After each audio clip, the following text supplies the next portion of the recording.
But the takeaway for me on Capitol Hill was that everybody had to hit the floor.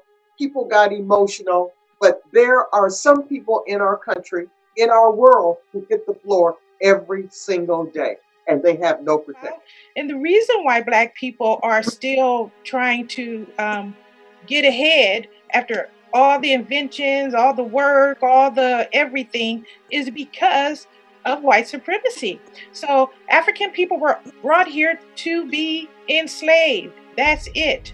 Not because they were Black or African, but because they were money makers. And I always relate things to history. Yes, we can get there, but understanding our past and understanding, and from a standpoint of the mistakes that were made.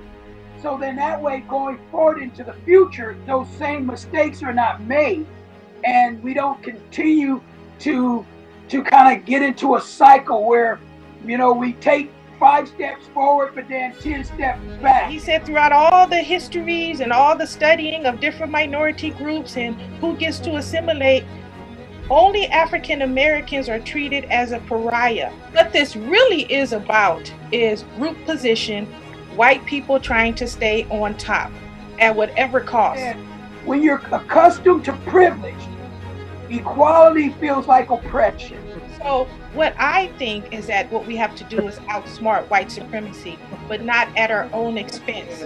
One of the things that I think the pandemic is showing us is that for African Americans and people of color here in Nebraska, we really have to understand our health status and be able to take care of it. Many of us have more than one comorbidity. We have 2, we have 3. We have heart disease, hypertension, and diabetes. And because of that, that makes us vulnerable for the COVID-19.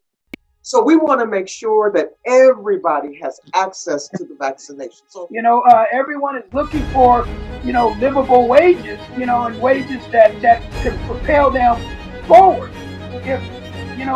But the thing is, if transportation is an issue, as you were mentioning about with the vaccine and things like that, it's also going to be an issue with traveling to those jobs.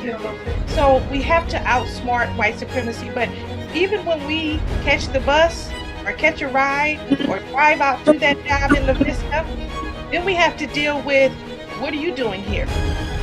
By the majority of white people that will be working in La Vista. We might have to deal with driving while Black, on our way to or from our job.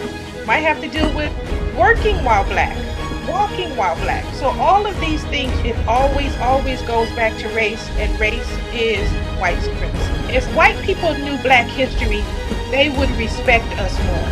And if Black people knew Black history, we would respect ourselves more and each other more.